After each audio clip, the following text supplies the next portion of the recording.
Hello, hello everyone. How are you?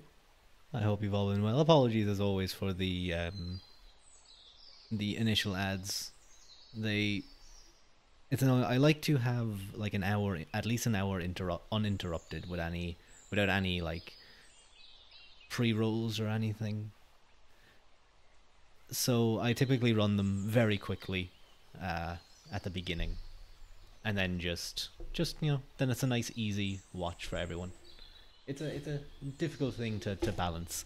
Ads hate, I know. And thank you, Coco Melipan, comfy reading hype. Uh, comfy reading but hype. That seems. I feel like getting hype is the opposite of comfy. That's a weird contradiction. But yes, let's be hype for something quite relaxing and cozy. And hello, Keitaro. How are you? I hope you've been well. Uh, thank you for the first time chat.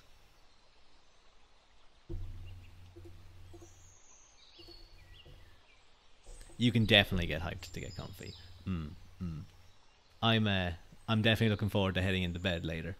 I was quite quite tired throughout the day. I was at a talk and I was kind of like just slowly falling asleep for the first like hour or two, and then we had some food, some little bit of food and some tea, and I was a little bit better, and then I was better after lunch. But those first few hours are rough. But I think things for me will be a little more stable in the next day or two, or at the end of this week anyway.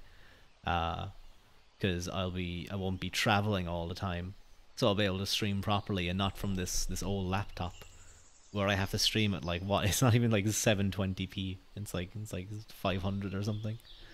But we get through. Uh, I hope everyone's week has been going well. We're almost at the end. We're halfway through. Oh, thank you so much for the follow, Charlie Foles. Welcome in. Welcome in. Give yourself a little more credit. It's 6040p. Ah, okay. I wasn't too sure because I kind of just like when I have OBS open, this little laptop grinds to a very slow crawl. So even trying to change settings is a bit of a struggle. Things you like click on things and they only activate like 5 minutes later. Not 5 minutes, but like there's a quite a delay. But thank you for the first time chat as well. That's very kind. I hope all of you enjoy the reading in a little bit. Although many of you are catching the very end of the book. We've been reading Regine Parnaud's Those Terrible Middle Ages, Debunking the Myths. It's primarily a book, as it sounds, at ooh, about looking at a medieval period from the eyes of an actual historian, the medieval period, and looking through kind of the misjudgments and stereotypes that really arose due to the kind of putting down of that period that many of the people in the kind of 16th and 17th century did during like the Renaissance and stuff. They saw them as backwards and that this was a new bright period, and that's something that we've definitely inhabited. But she's gone through many different areas and discussed various different things. But the last one, I think, the last chapter is going to be a little thing about just remarking on teaching of history, which will be, I'm sure, quite interesting.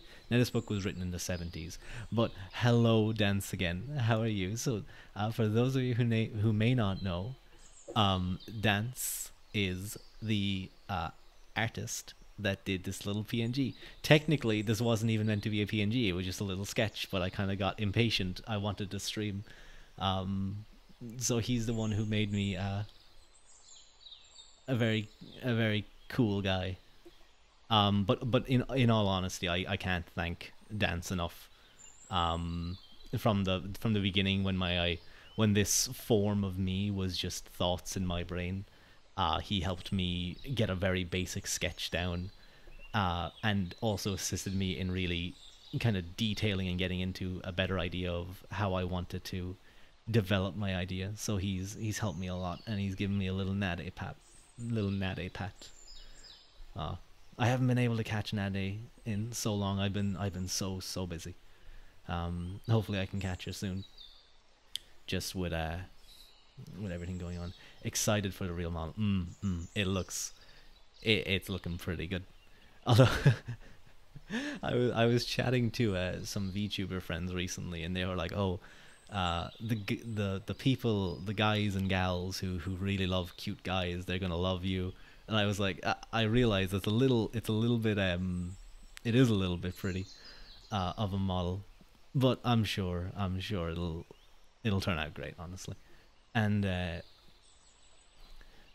I wonder will I look towards rigging it quickly, or will I stream with the model itself for a little bit? It'll probably be good to just stream with the PNG and get used to changing emotes and stuff. I feel like that's a something, or like faces and things.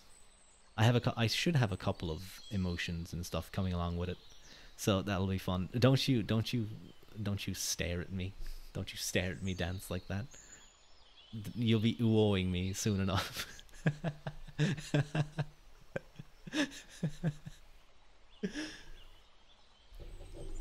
But let me just check something. Okay, I have enough of water. It's probably not going to be a particularly long stream today. Whoa, bear knees. You know, there was a this thing done, this like little what would you call it, ranking, I guess, on like a vertical axis and a horizontal axis between say so and, well, it was like pure and impure, and then uh, I'm about to tank my say so ness, but it was between kinky and non-kinky, or vanilla, I think was the term used. And I was kind of smack dab in the middle of pure and impure, and I wasn't too sure what that means, but I've recently been put up quite high on the say so ranking.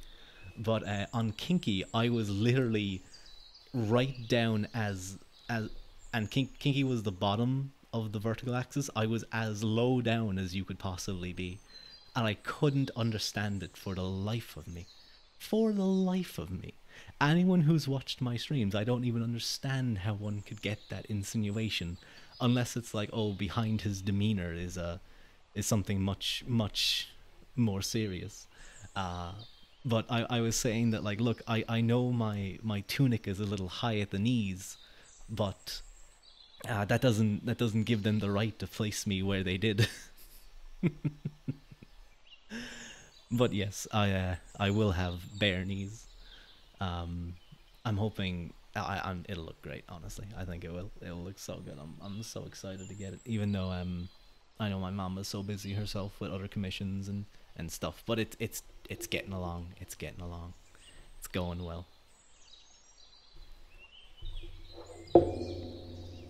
I decided it's interesting because there's even still little changes that I'm deciding on now through like interacting with more VTubers and kind of seeing little things that they're doing and being like, and talking to them about it and being like, why did you decide to go with this, and like, can you give me your inspirations, or like what your thoughts around it was, and trying to incorporate some aspect of that into my later model.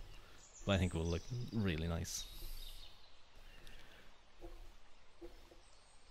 But mm, mm, mm. I'm looking forward. I'm really excited. Uh, and then once I have a model, I can then begin to do things like get emotes, or get starting and end screens, be right back screens, just little things that I can tip away at and kind of put in little orders for here and there, and kind of flesh out the quality of my stream. I'm not too sure if I would go for an overlay. I quite like this. It's like, I wouldn't say minimalist, but it's like, I have the chat, I have my alerts, and I have me, and I think that's all you really need. And then there'll be an upgraded version of me with like color. I'll actually be colored for once. The nature background sound is nice too. I thought that would be nice, kind of. That's all most really needs. It's all right. I sometimes find that some overlays can be quite cluttered, and it can actually take away from the experience. But yeah, I like the noises of the birds and stuff. But introduce. Hmm. I wonder what type of Irish music would I go for? Something a little not melancholic, not like something that's like a sad song. But I'm not too sure if I'd want something that's super hype, like the Rocky Road to Dublin, for example. That might be a little off-putting in terms of, or like, there'd be a kind of river dance. Yeah, I'll come out like Michael Flatley with. Well, I guess I do have the big long sleeves. Actually, oh god. Hmm. But I'm deciding. Will I stick with this, or will I go for? Will I make a little fire for you guys? Hmm. I think I will. Hang on a moment.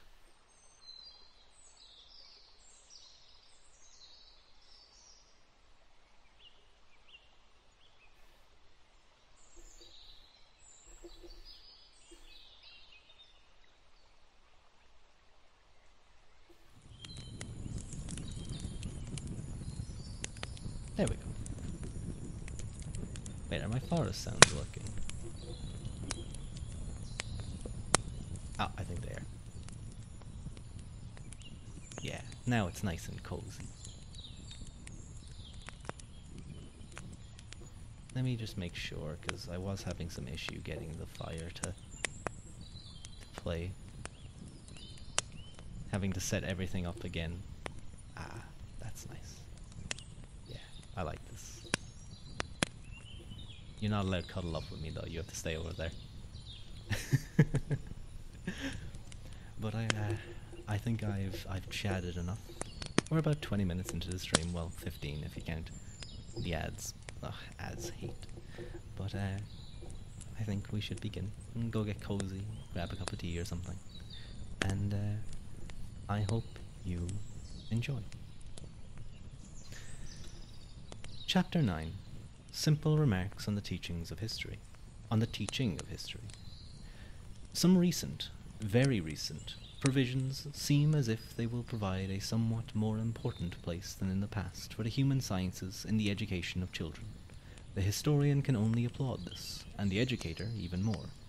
In fact, one might wonder if, up until now, the elaboration of programs was not seen much more as a function of materials to be stuffed in than as a function of the child himself and the imperatives of his development. That observation, of course, is nothing new. All educators worthy of the name have formulated more or less the same thing, and already the efforts of all those who recommended active methods have begun to bear fruit. But for the historian, the imperatives are becoming more vital. The official programs, as well as the methods used in the past, actually ruled out what constitutes the proper interest of history. Let us recall, for example, the absurdity of having the history of the Middle Ages studied in high school and its literature in grammar school. This, moreover, kept a good number of teachers from teaching anything at all about the Middle Ages, historical or literary. In schools where teaching methods had developed, teachers were released from them in order to break with the program. Another absurdity that must be stressed, the very principle that consisted in cutting history into slices, very unequal slices at that, with the simplistic idea that what has been studied for 1 year is assimilated for a whole lifetime. Does there not have to be a place for reviewing the question in its entirety, by envisaging not only the study of facts, but indeed the formation of a historical sense in the child, which seems as necessary as the formation of a literary sense? I'm guessing what she's saying here is, when you're teaching kids something like English or something, or whatever the native language is, and you're diving into literature and poetry and Shakespeare or what have you, you want to develop a level of literary understanding, of appreciation, and the ability to analyze it. And she's kind of arguing from the same sense that history classes can often seem like a checking the tick box. Yep, we covered this, no need to go on any further. but rather it should focus on developing the a historical sense, as they put it, the ability to analyze history and understand it and put it in its proper place, I suppose. To neglect this formation is to miss the positive contribution of the study of history. Whether one wishes it or not, man is also a historical animal. The place he occupies in time is as important for him as that which he occupies in space, and this natural curiosity that each feels about his place of origin and that of his family, his parents, indeed of his ancestors, is just as legitimate, just as justified as that of the doctor who questions his patient, not only about his childhood illnesses, but also about the conditions of his parents' life and death. It is unnecessary to insist, in a century of psychoanalysis, on the immediate interest of each of us offered by our past and that of our relatives, an interest as powerful, as deep as that of the social milieu in general, on which such emphasis is placed nowadays, an interest that extends quite naturally from the individual to the group to the region. But like all initiation, all teaching, that of history should be reclothed with different forms, according to the age of the one being taught. Obviously, mental age. No educator is unaware that this mental age differs greatly from that of the civil status for a child, that being who is in continual but discontinuous evolution. Why not teach history in small classes through the use of anecdotes?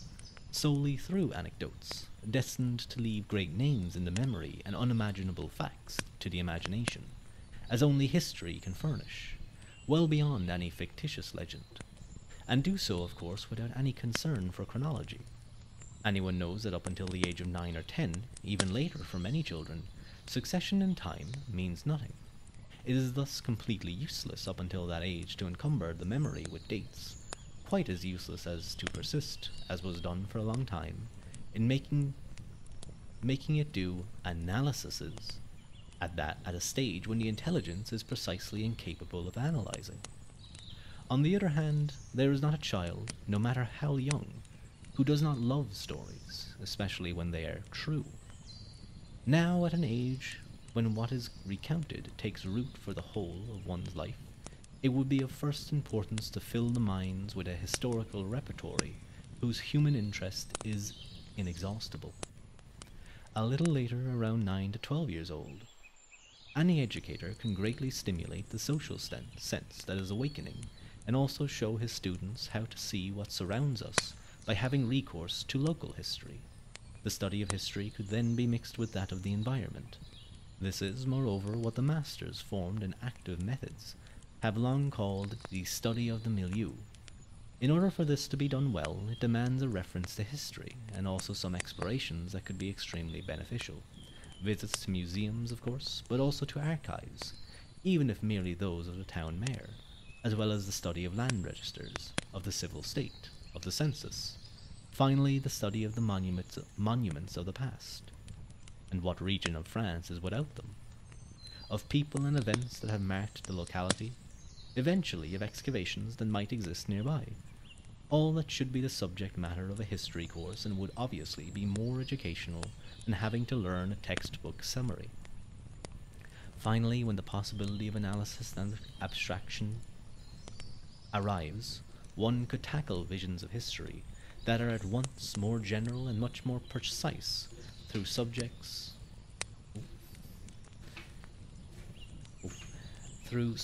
put back into their chronological and factual framework by referring to the documents and texts of the period studied. It is obviously out of the question nowadays to limit ourselves to political and military history. History is understood only in connection with geology and geography, extending to economics, to the history of art, and so on. Textbooks can then be used with much profit in the class library.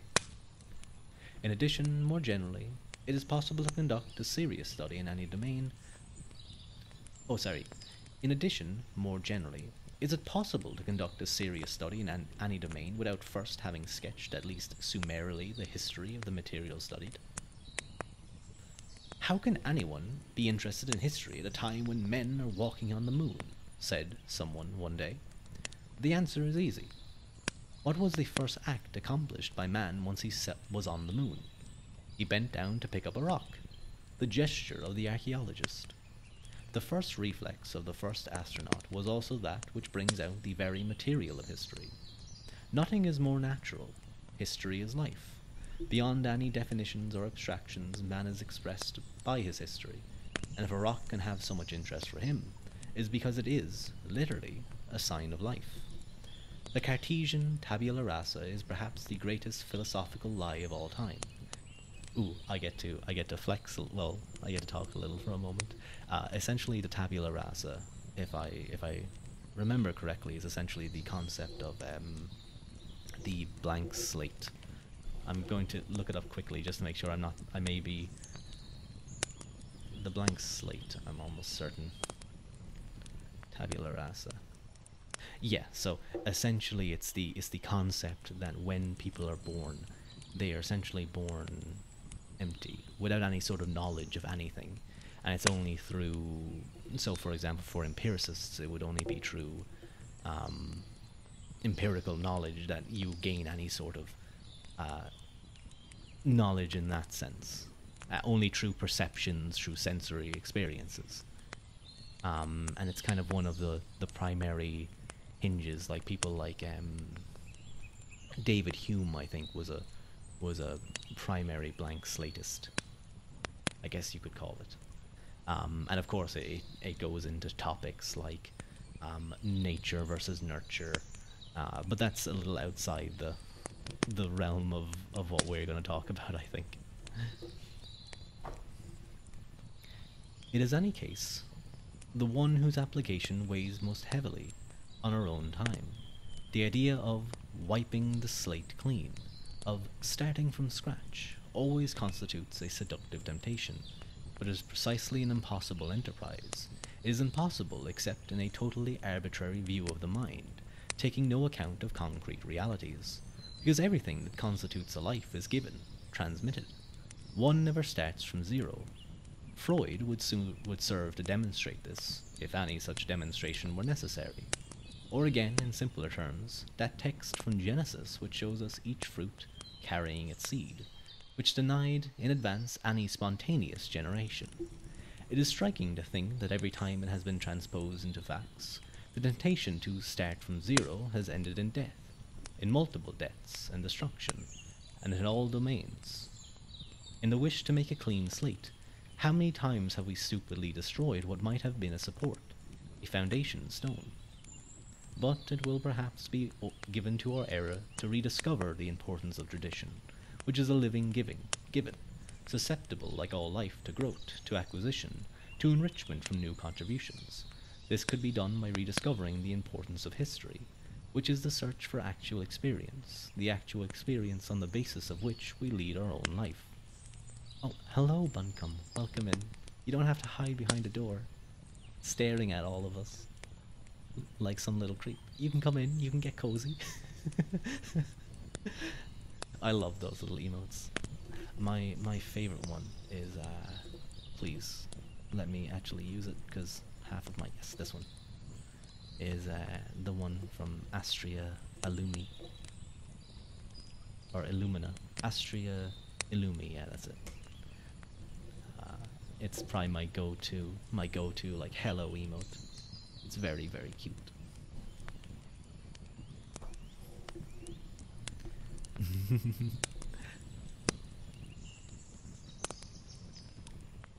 It is the same with history as it is with archaeological strata.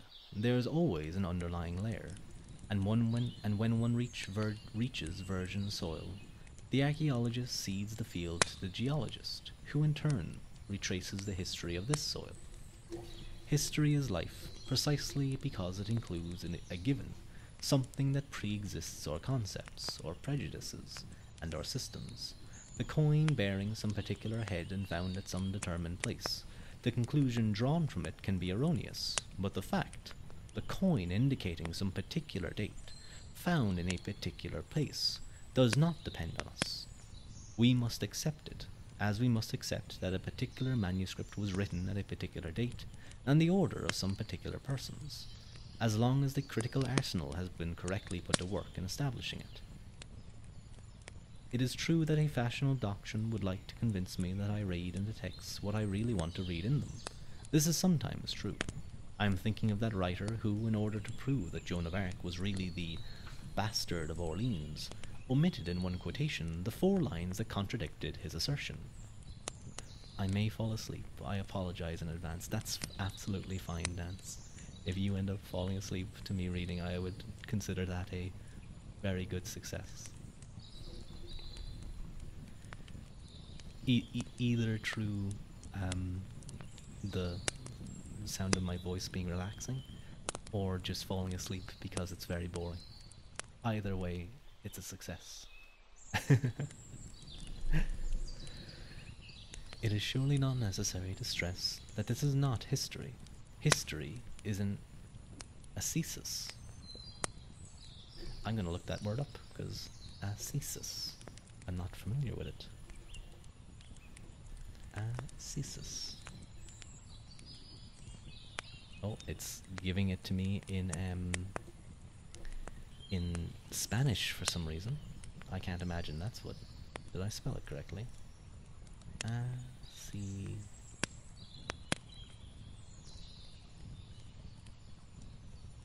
Yeah, okay. I'll just type in definition, that might... okay. Ascesis. The practice of severe self-discipline, typically for religious reasons. Okay, I think I am... History is an ascesis. I would unquestionably say a heroic ascesis. Those who have... it's like ascetic, yeah. Those who have evacuated or excavated this summer, according to the expression of Archaeologica, will freely recognize this with me, for they are closer to history than the gatherers of anecdotes and forgers of fantasies, calculated to flatter opinion. My guess is that what she might mean by this is,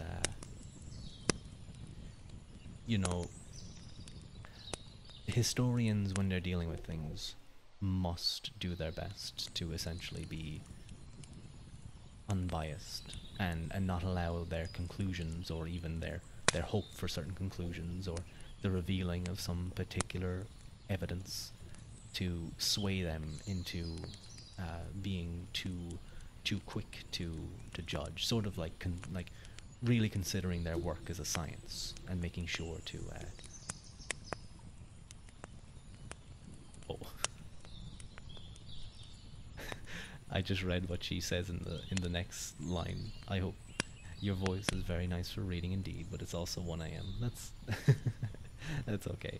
Do nap if you need to, Dance. I'll be going to sleep probably in a little while myself. Arduous science demands bending at length over shards and unintelligible scribbles. Those scribbles that the Marxist historians find easy to treat with scorn because they call into question their own existence as historians. It sounds like there's a bit of a beef there. To weigh and feel the weight of the historical value of each source of documentation, from the pottery shard to the ancient deed or notarial act, slowly to disengage the living substance from a juxtaposition of controlled facts, that which permits one to reconstitute piece by piece the itinerary of a person, his works, and at times, if one has sufficiently abundant and expressive a documentation, his mentality, that demands many years of work, and in our era of facility it is, once again, nearly heroic. But this too merely belongs to the price of doing history, on condition, too, of having at length identified the sources, of being filled with the context so as to be able to penetrate the relative value, and that often in order to extract only a small fragment, that one might call insignificant if one were not otherwise certain, and from experience, that no small fragment of truth will ever be insignificant. As for those who deny the importance of the documentation in itself, we will not take the trouble to refute them. If they deny it, it is not because they are themselves incapable of accepting information. Oh, is it not because they are themselves incapable of accepting information other than what they have formulated in advance? The question must be posed, after which one will be able profitably to invite them to come examine, for instance, a repository of archives, Several miles of shells will serve as the most good-natured contradiction to their system of thought. Hello, Ruadh. How are you? I hope you've been well. Welcome in. Welcome in.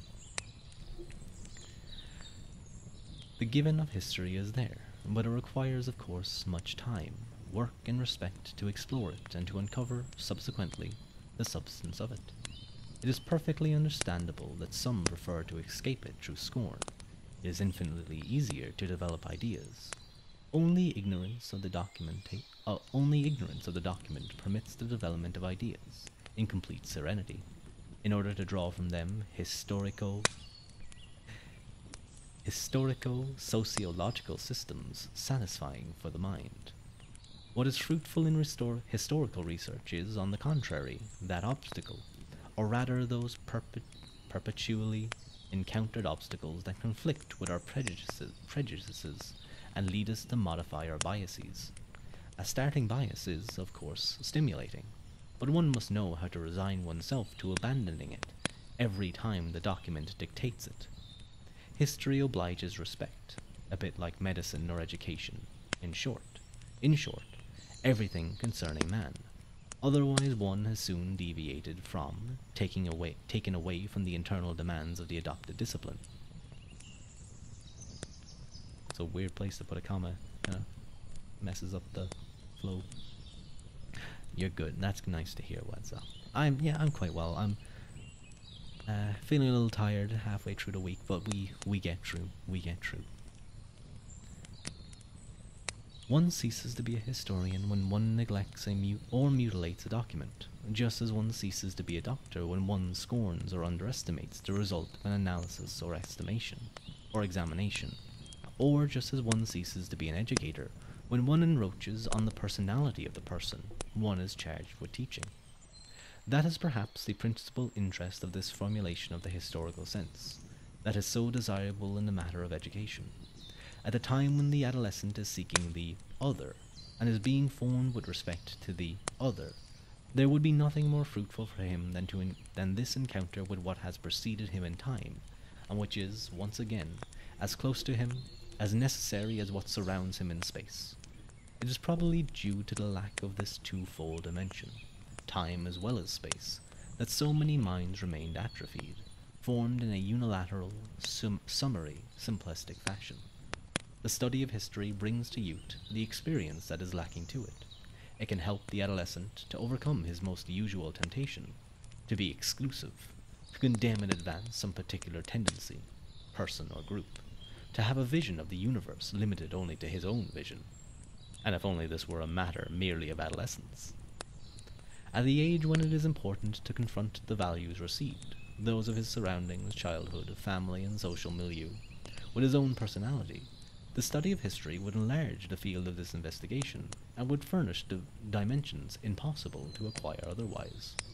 The young today show a remarkable appetite for travel, which is a healthy reflex, but a dimension of time is lacking in their spatial universe, and this is a lacuna. The significance of history as material for education could thus be immense for intellectual maturation. Chesterton said that a man is truly a man only when he has looked at the world while standing on his head, with his feet in the air. One can practice the same kind of exercise without too much fatigue by studying history. By familiarizing oneself with other eras, other times, other civilizations, one acquires the habit of distrusting criteria of one's own time. They will evolve like others have evolved. It is the occasion for personally revising one's own thought mechanism, one's own motive for action or reflection by comparison with those of others.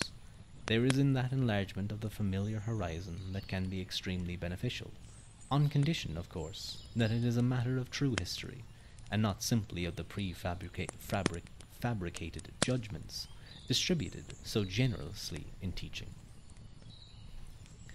The study of history allows us, finally, to situate the notion of progress accurately.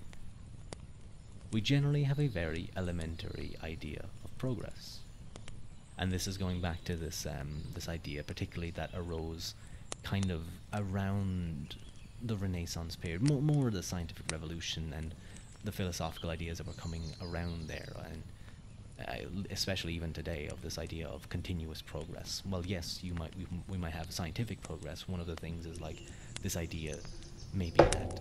Oops, I dropped the book on the table. I hope that wasn't too loud. This idea of that humanity is always socially progressing or improving in some fashion. That, the people of today are better inherently in some fashion. Not in like, oh, well, our morals might be better. I'm talking about something inherent, that it is something that is a necessary progress than the people of the past. That's kind of a fundamental concept, at least going back a couple of, say, 17th century, but I might be wrong on exactly that. As Lewis Mumford writes, one is led to think that if the streets of our city were dirty in the 19th century, they must have been 600 times dirtier 600 years earlier. How many students would believe with good faith that what happened in the 19th century, for example, the work of children in factories, had always existed, and that only the class struggle and the trade unions at the end of the 19th century freed humanity from this fault? How many militants? Oh no. Actually, to be fair, so before I read the next line, because I'm like covering my bases here, she did in this book, and she is a female historian in France, go over many examples of women holding, during the Middle Ages and various other points, holding a significant position of powers, particularly abbesses in church or in monasteries and other areas. But these weren't just like, oh, they only ruled the monastery. They often ruled various lands, took in rent, and she also had other examples. But how many militants in the feminist movement think in good faith that women have always been confined in at least moral gynaeceum, and that only the progress of our 20th century has accorded them some freedom of expression, of work, or personal life? For the historian, the general progress is not in doubt, but no less the fact that it is never a question of continuous, uniform, determined progress, that humanity advances on some points, regresses on others, and all the more easily as a particular impulse that affects progress at some given time will subsequently cause a regression. In the 16th century, it was no way doubted that humanity was making progress, and particularly from the economic point of view. Very few people were aware of what, as Lacaisses and some other Dominican friars of the New World were proclaiming, this economic progress was doing in re-establishing slavery through a gigantic reactionary movement, and that, in consequence, one step forward here was being paid for by a recession elsewhere. Humanity undisputedly progresses, but neither uniformly nor everywhere. Oh, hello, laughs a lot. Woo, weekday stream. You're gonna fall. No worries. I hope I'm able to help lull you to sleep. And hello, Clunk. Clunk, why are you in the trash can? Get out of the trash can. It's dirty in there. I know you might be looking around for some food to nibble on while you code, but you shouldn't be doing that. And thank you, Coca Melipan, for the hydrate.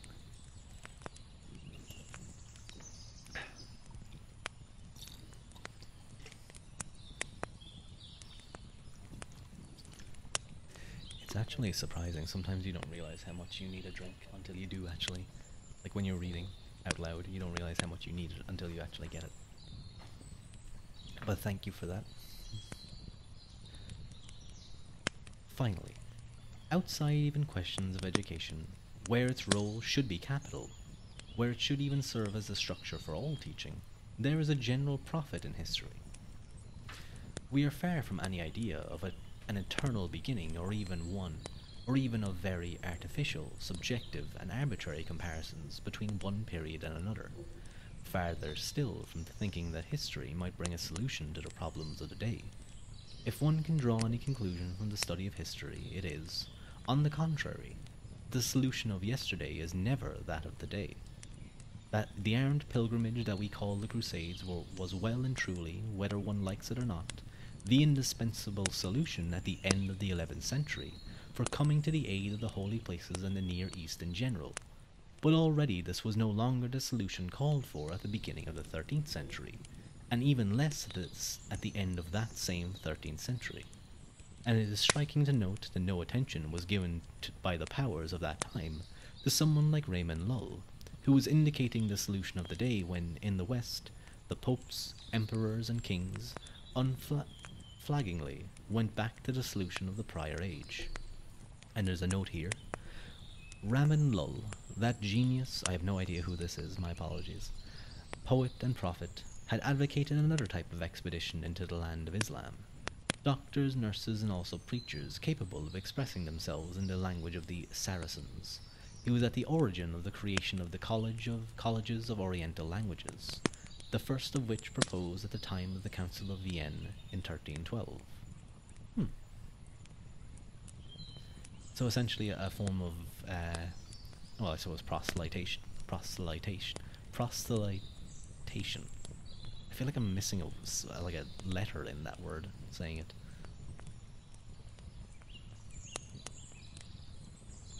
Where were we? Yes, here we are. It's actually the very end of the book. History does not furnish any solution, but it permits it, and it alone. But it permits, and it alone permits, us to pose the problems correctly. Now everyone knows that a problem correctly posed is already half solved. History alone permits that because it alone authorizes the inventory of a given situation, it alone furnishes the elements from which this situation results. There is no true knowledge without recourse to history, and it is true everywhere that man, the life of man, is at issue. One knows a living body only by its history. In neglecting the formation of a historical sense, by forgetting the history is the memory of peoples, instruction forms amnesiacs. Schools and universities are sometimes reproached nowadays for forming irresponsible people, by favoring the intellect to the detriment of sensibility and character. But it is also serious also to create amnesiacs.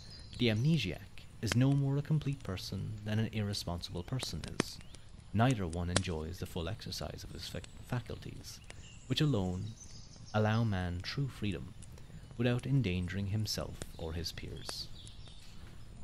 So, that's the end of the book. The last chapter was more, I guess, an overview of, as it said, kind of on teaching in history and the importance of history from this historian's point of view.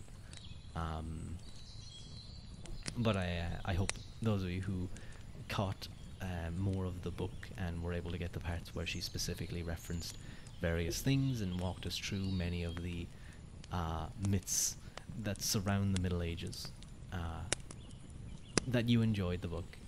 I know I certainly did. I've already been thinking about what book I could possibly turn to next. Now, there's been a few ideas floating around in my own mind into how to approach things that might be more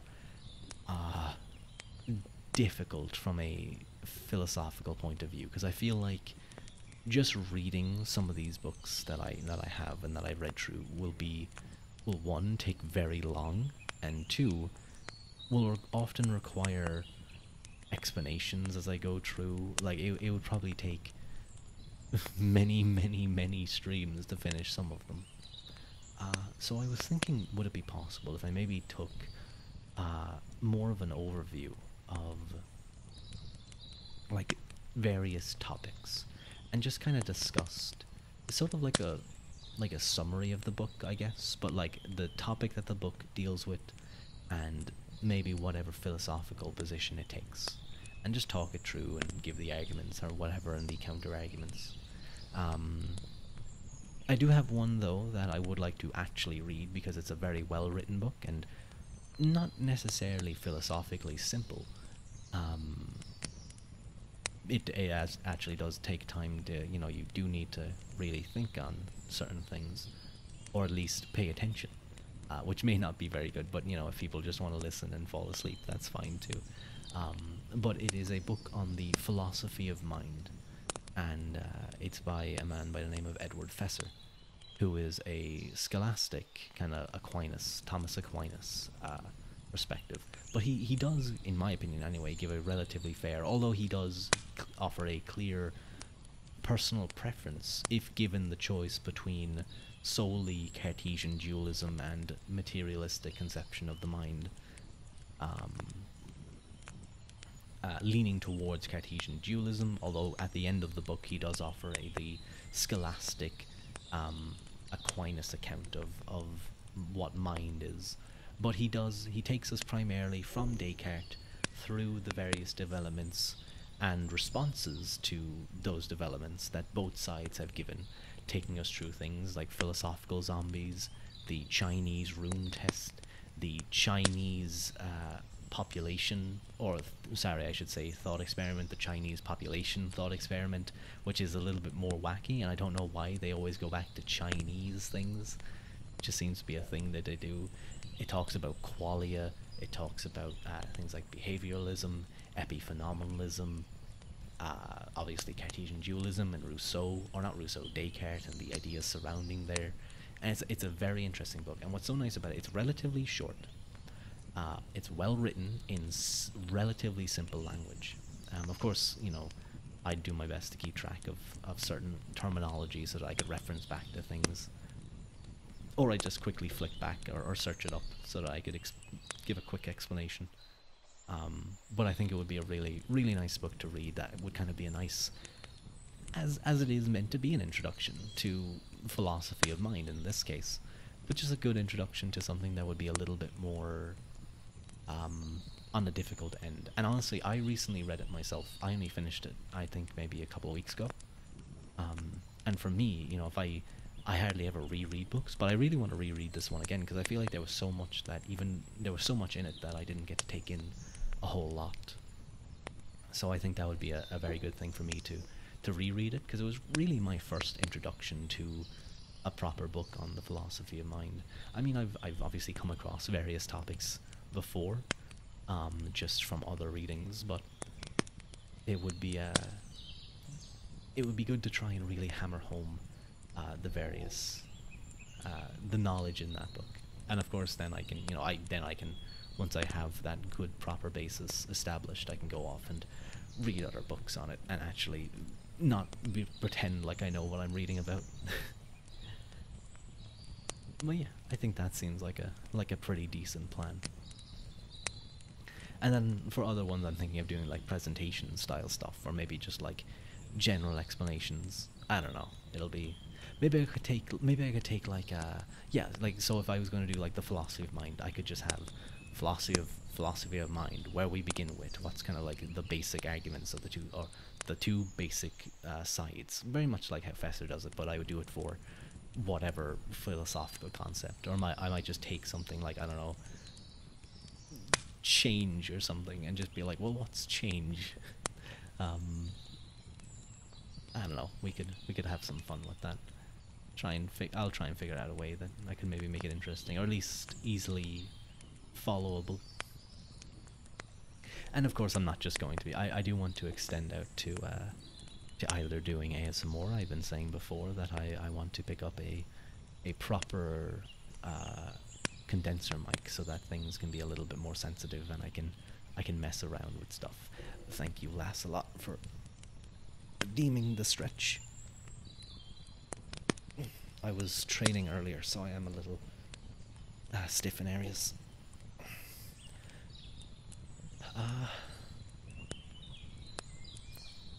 What was I thinking of? Yeah. I was talking about I was mentioning ASMR. Oh god, it's my CPU is once again showing minus 30,000 usage.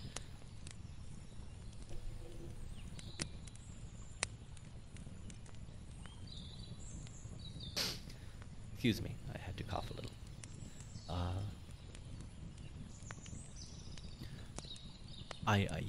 I'm very happy actually recently. One of my favorite ASMRists of all time, and honestly probably, in my opinion, probably the GOAT of ASMR, the greatest of all time. Massage ASMR. And it's not like he did do like massages as stuff, but like that's just the title of his name. I'm about to fall asleep. I'm afraid, but I'll catch the next stream. No worries, no worries. Laughs a lot. Have a lovely sleep, and I hope your teaching of children goes well, and that they respect you and they don't treat you badly, or something. I don't know. I'm sure you have a good handle on things. But have a wonderful time and enjoy. I believe it's the midterm next week, so you get to have a nice break. Although I'm sure you'll be doing stuff. It won't be just an easy free week of doing nothing. But new class, these ones are for. Oh no, they're probably so loud. It's tricky. Oof. I wouldn't want to be dealing with that.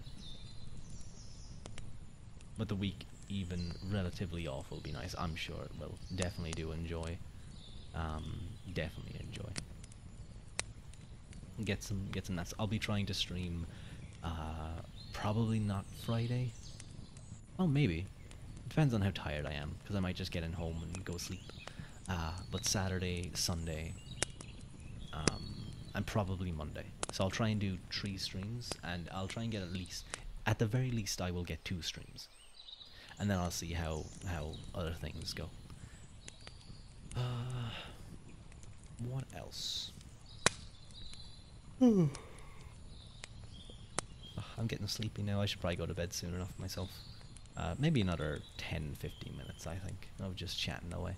But thank you. Have a lovely sleep. Laughs a lot. Amazing. I'll be there with any luck. Hopefully.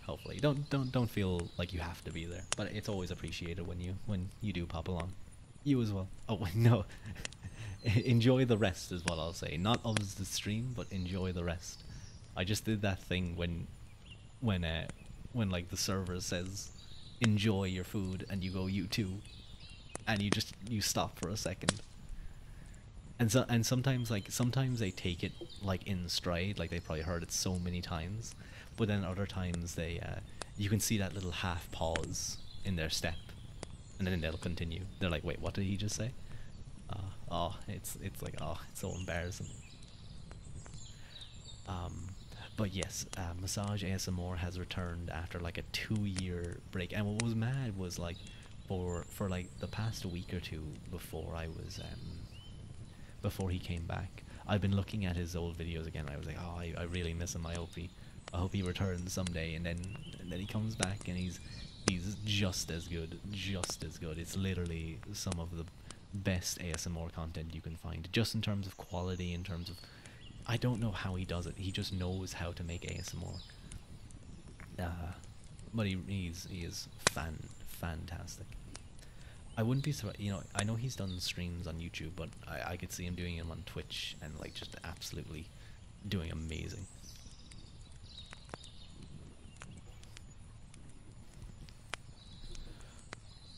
You know what, I do need to be up early in the morning, so I think I will, I think I might call it there for today. About an hour. That was okay, I suppose. At least I managed to get a weekend or a weekday stream in, so I'm quite happy with that. But I'd like to thank you all for joining me. I hope whether you were relaxing to just me reading, actually listening to me reading, or just coming by to chill out, thank you all for joining me. Thank you for joining, Clonk. It's always nice. It's always, I try and catch your streams whenever I can, even though they completely befuddle me. Maybe someday, if I learn a little bit about coding, I'll be able to follow along a lot better. But thank you. I'm gonna see if there's anyone streaming that I can raid into. Ooh, yeah, I think that's fine. I'm always happy when. Oh, thank you, Clonk. That's very kind of you to say. Thank you.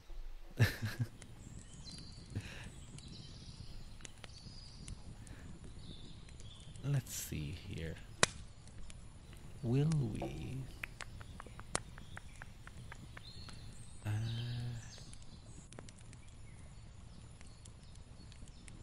Raid Olga, maybe? Maybe Dekka. No.